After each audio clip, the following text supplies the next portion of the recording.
Good morning. आज का topic physics में है संधारित्रों का संयोजन। और ये संधारित्रों का जो संयोजन होता है, इससे जो हम क्वेश्चन बताएंगे वो ये है कि कंपटीशन बेस पर कैसे क्वेश्चन बनते हैं ये बताना है। संधारित्रों का संयोजन क्यों किया जाता है, कैसे किया जाता है, फार्मूला क्या है, ये सब डायरेक्ट फार्मूला हम लिख देंगे। यदि आप जो 12th क्लास वाले बच्चे होंगे वो उसका डेरिवेशन प्रूव करके जानना चाहते हो कि कैसे आएगा, तो उसका 12th class physics play list में पूरा डेरिवेशन डिटेल में है।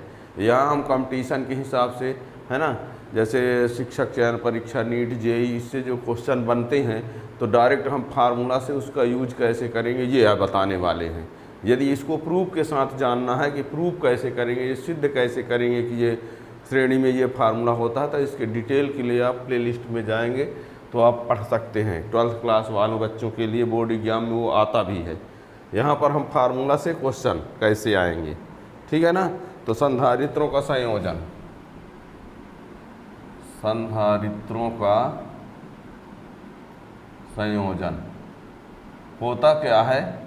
संधारित्र कंडेंसर जिसको बोलते हैं, फैन वैन में जो लगता है, तो संधारित्रों का संयोजन तो ये बता दें, जब आवश्यक विद्युत धारिता देने वाला संधारित्र उपलब्ध नहीं हो पाता है, जितनी धारिता की ज़रूरत हो उतनी धारिता का संधारित्र यदि नहीं है तो हम 2 या 2 से अधिक संधारित्रों को जोड़कर भी कुछ धारिता प्राप्त कर लेते हैं, है ना।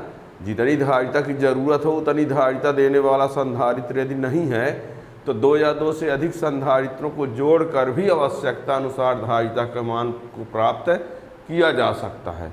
वो होता है संधारित्रों का संयोजन। और संयोजन में धारिता का मान बढ़ भी जाता है, घट भी जाता है ना।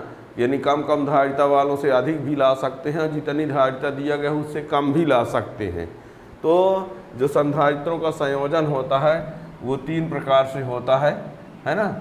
श्रेणी क्रम संयोजन होता है एक श्रेणी क्रम संयोजन, और दूसरा होता है समांतर क्रम संयोजन, समांतर क्रम संयोजन, और एक तीसरा होता है मिश्रित क्रम, है ना।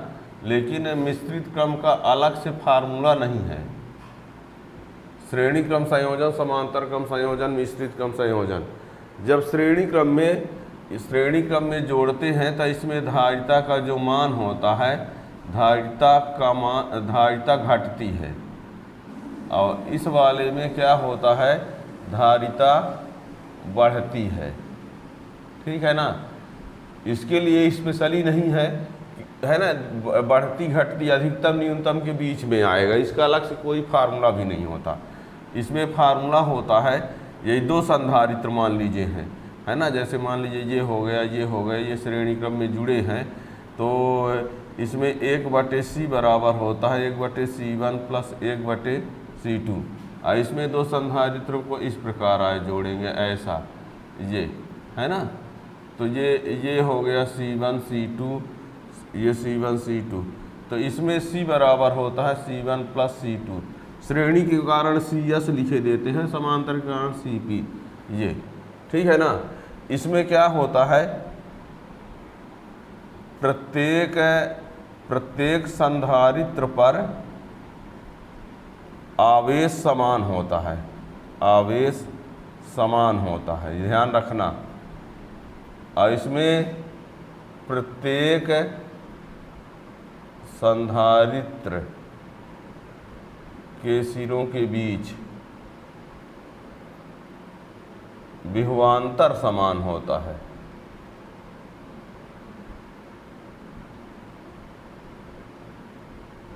ठीक है ना। इसमें परिणामी धारिता सबसे कम धारिता से भी कम प्राप्त होता है। और इसमें जो परिणामी धारिता होती है, परिणामी धारिता सबसे अधिक से भी अधिक प्राप्त होता है। इस क्या कह दिया, इसका ये अब बोले हैं, देखना। मान लो C1 बराबर 1 माइक्रोफैरड दिया हो, C2 बराबर 2 माइक्रोफैरड दिया हो और C3 बराबर 3 माइक्रोफैरड दिया हो उदाहरण के लिए। तो इसमें जो CS का मान आएगा वो 1 से कम आएगा। इसमें सबसे कम कौन है, 1 है ना। C1 C2 C3 में से 1 2 3 है, तो इनमें सबसे कम 1 है।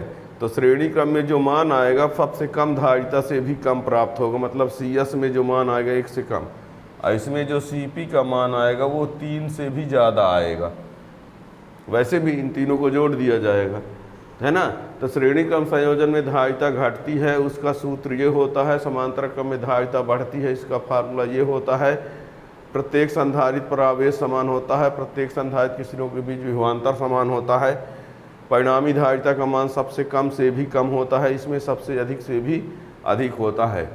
इसके लिए अलग से कोई फार्मूला नहीं है, ज़रूरत के हिसाब। मान लो 3 ठो है ना, मान लो 3 का एग्जाम्पल लें, तो जैसे मान लीजिए 2 श्रेणी हो गए, एक समांतर है ना, ये 2 श्रेणी है, एक समांतर है। या कि मान लीजिए हम ऐसा कर देते हैं, तो ये 2 समांतर हो गया, एक श्रेणी हो गया। 3 ठो की बात किया तो ठीक है ना। तो जब इसके इन दोनों को जोड़ श्रेणी वाला लगा देंगे, जो आएगा तो समांतर वाला, 2 समांतर वाला जो आएगा श्रेणी वाला, ठीक है ना। अब सॉरी, इसमें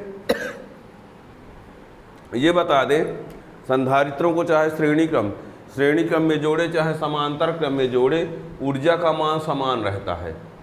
जैसे मान लीजिए एक संधारित्र ये हो गया, इसकी धारिता C1 है, ऊर्जा U1 है।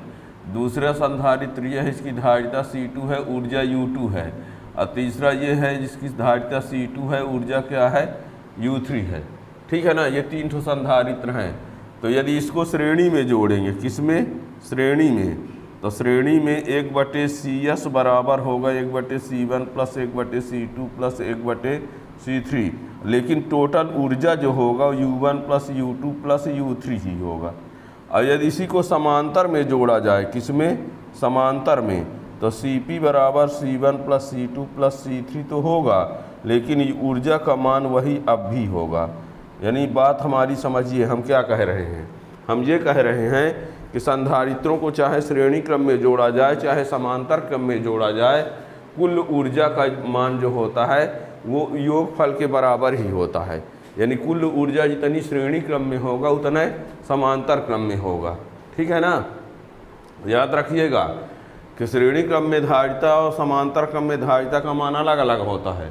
श्रेणी क्रम में धारिता का मान बढ़ जाता है, घट जाता है, श्रेणी क्रम में धारिता का मान घट जाता है, समांतर क्रम में बढ़ जाता है। लेकिन ऊर्जा का मान की बात करें तो श्रेणी क्रम में भी ऊर्जा का बढ़ेगा और समांतर क्रम में भी ऊर्जा बढ़ेगी। ठीक है ना। यहाँ पर देखिए हम कहें, अब इससे और कैसे क्वेश्चन कर सकता है,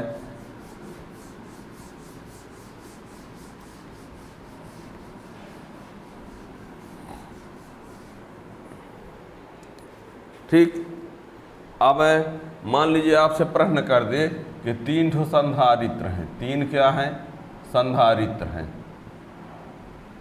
प्रत्येक की धारिता C है, प्रत्येक की धारिता C है तथा ऊर्जा U है। ये मान लो 3 संधारित्र हैं और प्रत्येक की धारिता C है तथा ऊर्जा क्या है, U है ना। तो CS और CP का अनुपात कितना होगा या US और UP का अनुपात कितना होगा।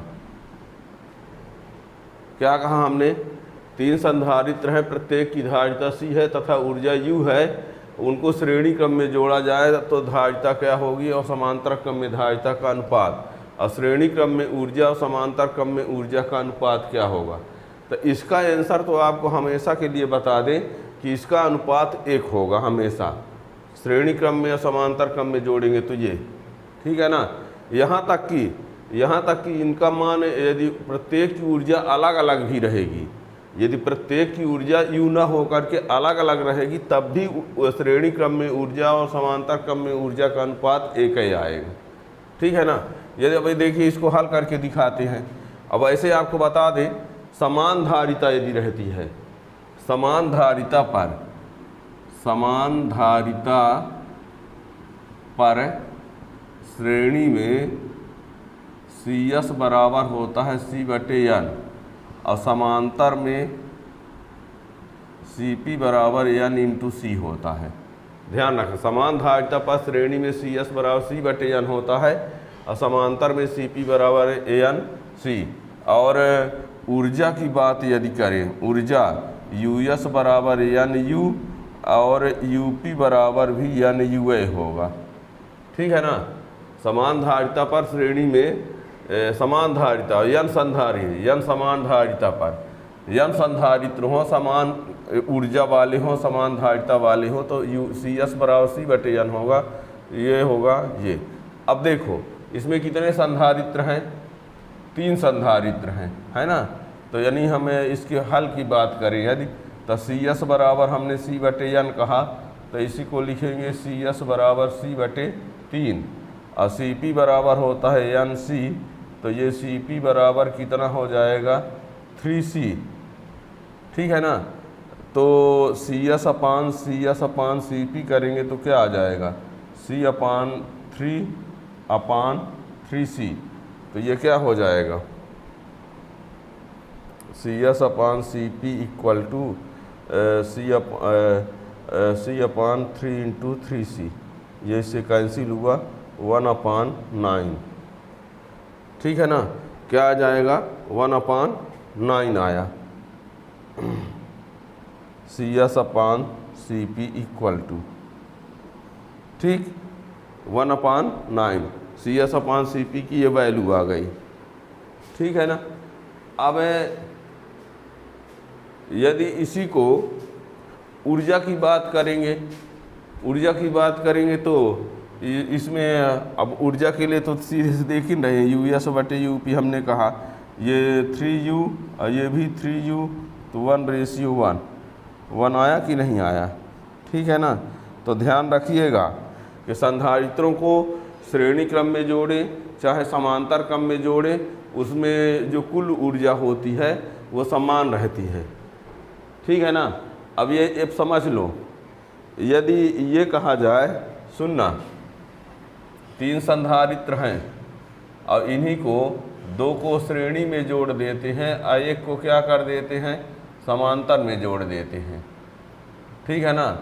तो कुल ऊर्जा कितनी होगी, यदि मान लो ये 3 है, ये 3 है, ये 3 है, तो कुल ऊर्जा टोटल ऊर्जा 3 धन 3 धन 3 धन 3 बराबर 9 ही होगा, 9 जूल। यदि ऊर्जा की बात करें तो इसकी U1 है, ये U2 है, ये U3 है ना। 300 संधारित्र है, इसकी ऊर्जा 3 है, इसकी ऊर्जा भी 3 है, इसकी भी ऊर्जा 3 है, तो टोटल ऊर्जा कितनी होगी ये। ठीक है ना। अब यदि धारिता की बात करें, अब मान लो इसकी धारिता C1 बराबर हम ले लेते हैं 5, C2 बराबर भी ले लेते हैं 5 और C3 बराबर ले लेते हैं 5। ठीक है ना। समझने के लिए बात है। तो CS में तो पहले ये 2 किस क्रम में जुड़े हैं, श्रेणी में। दोनों किस क्रम में जुड़े हैं, श्रेणी में हैं। तो CS बराबर यहाँ पर क्या हो जाएगा, CS बराबर NC ना होता है, तो 2 × 5, तो ये सॉरी CS बराबर होता है C/N, तो C कितना है 5 और 2 ठो, तो ये हो गया 5/2 यानी 2.5 है ना।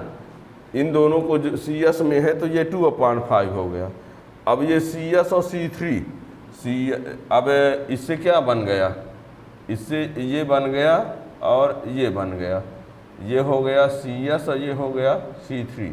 अब ये दोनों समांतर में हैं तो CP इक्वल टू हो जाएगा CS + C3 तो ये 2.5 प्लस 3 तो 5.5।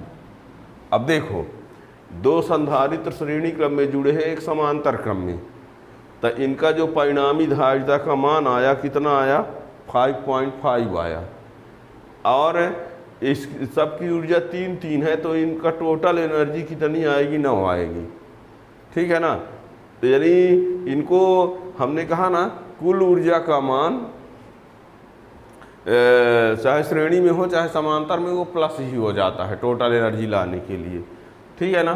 तो इस प्रकार से ध्यान रखिएगा। अब आपको दिया जाएगा इतने संधारित हैं श्रेणी क्रम में जुड़े हैं समांतर क्रम में जोड़ेंगे तो क्या होगा, इतना प्राप्त करना है तो क्या करना पड़ेगा, है ना। यानी जैसे कह दिया गया, आपसे कहा 3 संधारित्र हैं, वो भी 3 माइक्रोफैरड है, इसका भी 3 माइक्रोफैरड है, इसका भी 3 माइक्रोफैरड है, 3 ठो हैं, तीनों का तीन है। अब कह दिया जाए कि C बराबर 2 कैसे आएगा, कैसे प्राप्त करेंगे,